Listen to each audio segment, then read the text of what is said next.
We're getting chefy today. We're taking it to a whole nother level.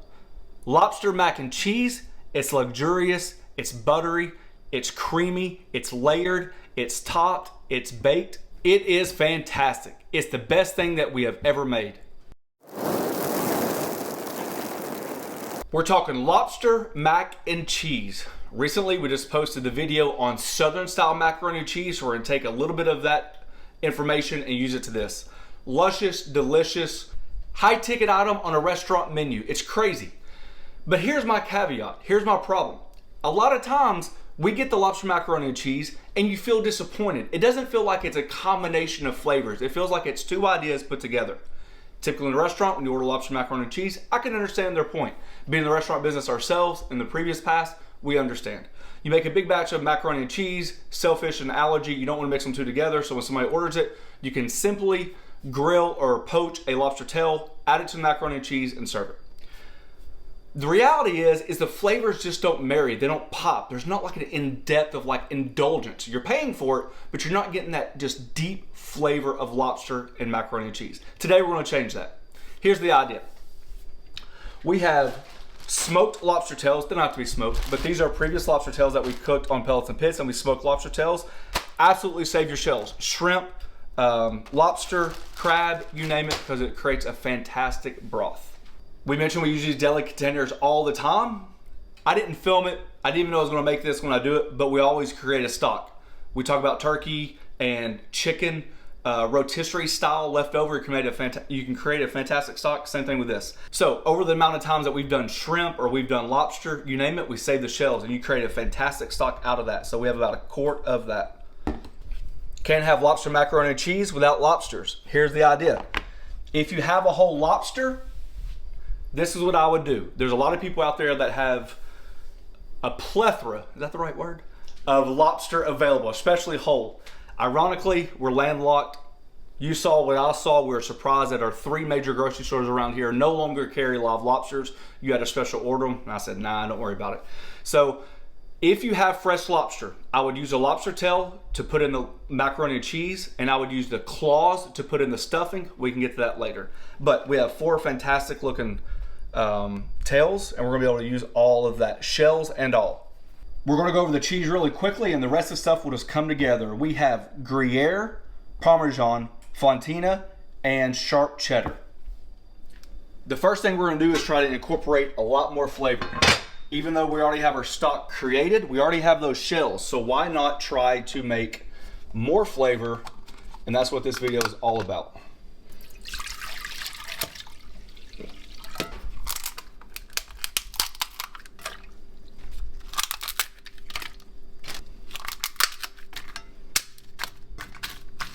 To that stock it goes. We're gonna cover it and let this simmer on like a medium for about 30 to 45 minutes. More flavor, more flavor, more flavor. Our pasta water is coming up to temp. So what are you gonna do to your shells with your lobster tails? We're gonna take these shells, separate the meat from the tails, and then actually put the tails in the pasta water. You're trying to incorporate as much flavor as possible. If you've never dealt with a lobster tail before, simply enough, you just turn around on its back. Be careful because it does rotate, and just go right down the middle. Open it up. And just pull that meat right out.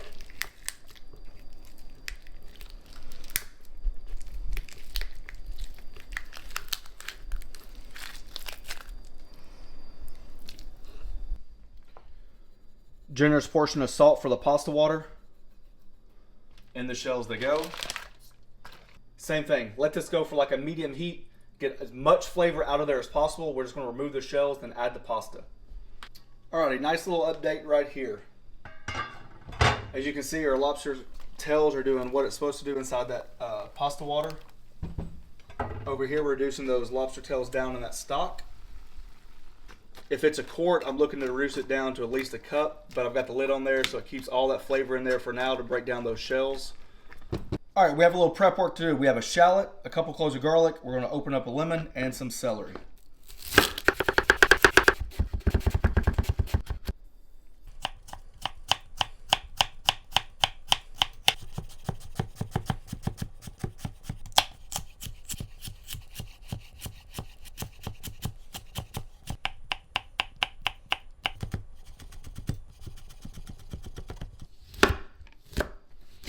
1 stick of butter melted, 2 cloves of garlic, half the shallot,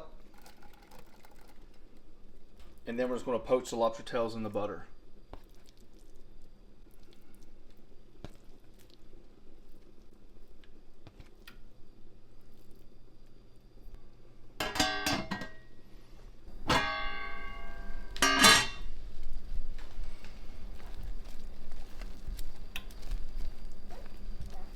At this point, you don't want to overcook your lobster tails. Maybe about 125 to 130 degrees. They will continue to cook. Obviously, you're going to bake the macaroni and cheese a little bit. So,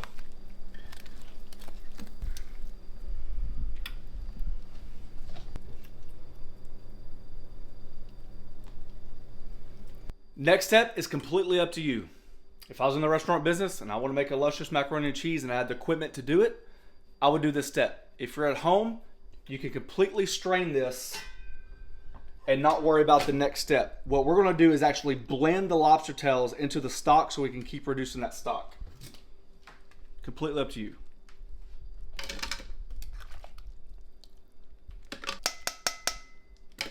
Look at that color of broth we're dealing with now versus what it was.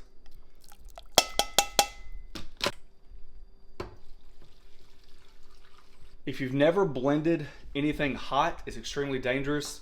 There's a lot of pressure that builds up because of steam. Open your lid up if you have one. That's why if you don't feel like doing this, you don't have to.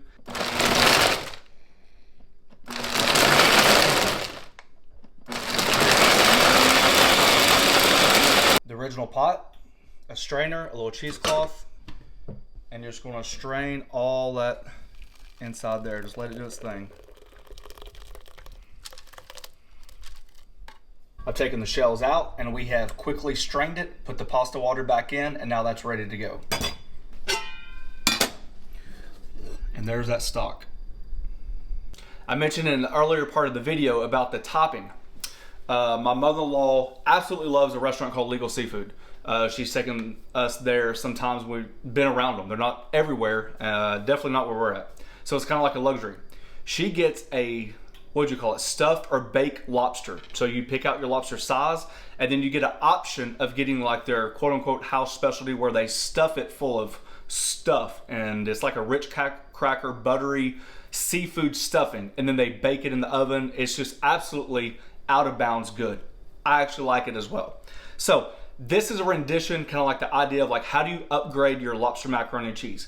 We got you to this step. Let's go one more level. That stuffing is going to be put on top of the lobster macaroni and cheese. Rich crackers, maybe a little Old Bay, some of those shallots, some lemon, some parsley, and some celery. Remember, we added a whole stick of butter, some shallot, and some garlic. We have all that butter and lobster juice left over. We're going to take 1/3 cup out and reserve that for our roux. This is going to be the base for that stuffing. So we have the shallot, celery, squeeze about 1/3 lemon, sprinkle of the Old Bay, turn the temp up, and we're sweat the vegetables down until they're tender. Take one of those poached lobsters, and we're going to simply cut it into smaller pieces than what you would think. You can use shrimp for this if you wanted to save some money. If you had pulled crab or lump crab or anything like that, whatever you want to do. You can mix them, you can add scallops, you can do a trio. I'm just cutting this lobster extremely small because this is going to be the topping. Set that lobster to the side for the stuffing, and now we come back in here in order to cut this into larger pieces. This is the luxury. This is what goes into the macaroni and cheese, so bite-sized pieces. Don't go overboard with it. Remember, you still have to fit the macaroni and cheese and the lobster in your mouth in one bite. Vegetables are sweating down. I'm just gonna add just a little bit of red pepper just for a little kick. Rich crackers, crush them up in the pack.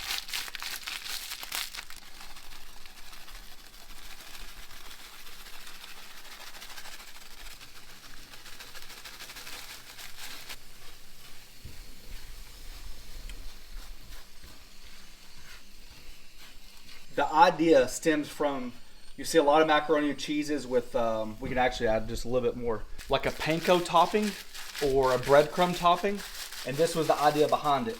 Typically I'm not a fan of those, but I thought if we are going to put a topping on the macaroni and cheese with lobster, how do you elevate it? Just enough cracker to absorb the butter. And that is looking good. That is looking good. So if you're counting at home, that's about a sleeve and a half. Cut it off, fold that lobster meat in there.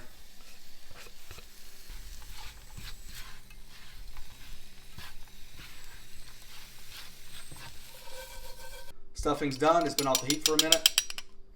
Add that parsley. Just give that a mix.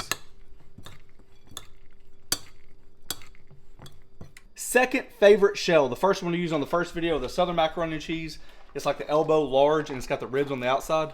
Really good. This one, change it up. It's my second favorite. These things swell, then all of a sudden those pockets just hold all that cheese sauce. Cook this al dente. Same pan as that topping. Add that butter back in there. Third cup of butter, roughly about a third cup of flour. Whisk that together and make yourself a roux.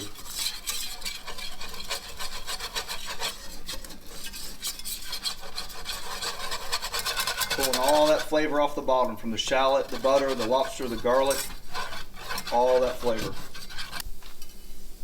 All that stock. In this recipe, you want the stock to come first. Don't add your milk and cream first, because you need to adjust the thickness. So we're going to whisk this together and then see how thick it becomes, and then we'll add that cream and milk to it. This is where the flavor's at. All right, beautiful consistency we're working with right now. You can see the color. We're gonna add a cup and a half of half and half.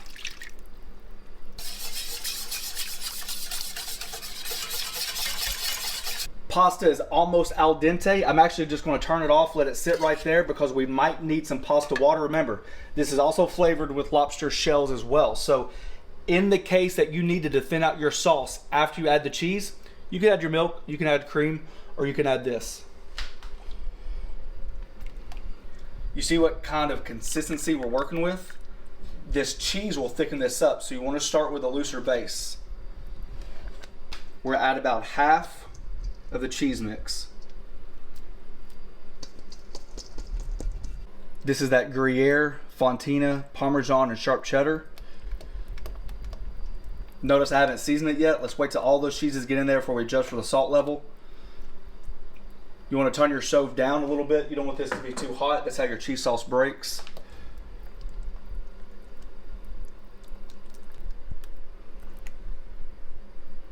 See that consistency now? That's what we're looking for.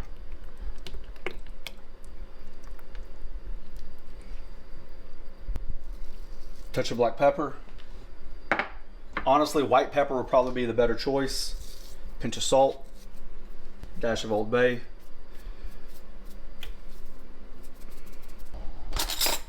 This is your time to taste.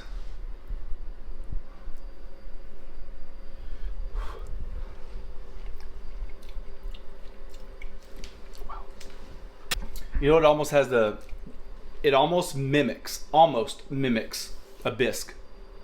Like a lobster bisque, where it has that viscosity, that thickness.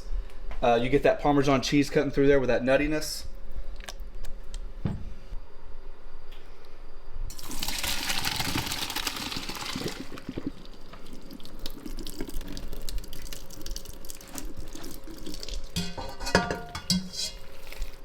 As our Southern style macaroni and cheese, we loaded up a huge casserole and baked it all together.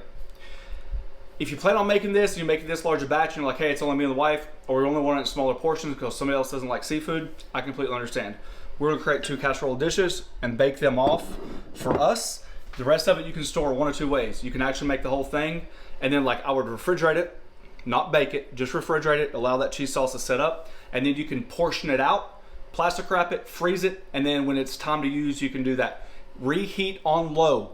If you reheat in the microwave or an oven, 350 or something like that, the cheese sauce is going to break, okay? 2, you refrigerate or freeze individual portions. So you can freeze the cheese sauce separate. You can do something else with the leftover macaroni or the noodle of your choice, and you can definitely freeze your stuffing if you needed to. So up to you. Add about all the cheese sauce except for about a cup. We'll reserve some of that for the topping. And this is why you want that cheese sauce loose. You want that macaroni or the noodle of your choice to be able to absorb a little bit of that liquid along with getting into the shells. Have your oven on about 400. You're going to try to get some browning on top of the Ritz cracker. Everything's already cooked. Fold that lobster meat in there.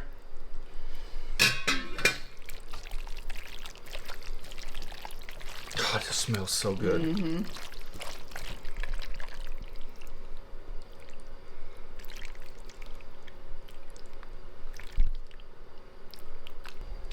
Come in about half the cheese, or a layer of cheese, I should say. Top it off.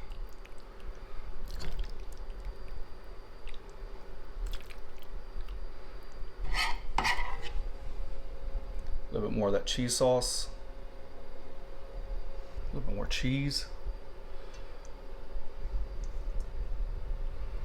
You could throw this in the oven at this point and have a fantastic dish, trust me. But we're not doing that. Go big or go home.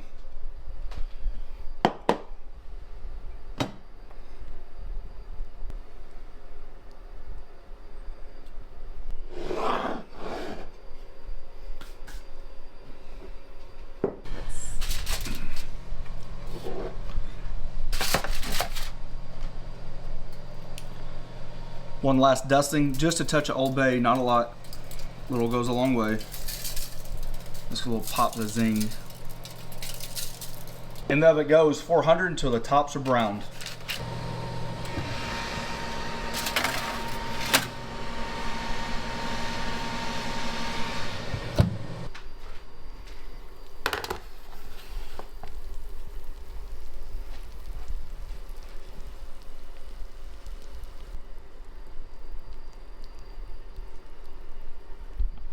Holy smokes. Everything we love about lobster mac and cheese. You can obviously play with the cheeses if you want to. Let me just show you right here. Let me just show you the creaminess.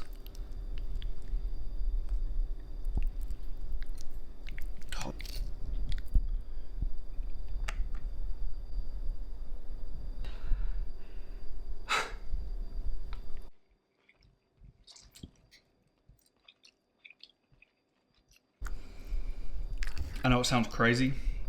That first bite had too much lobster in it. Gotta make it fair. Oh, so you didn't give me the first bite? That's what you said? That's why you set it to the side?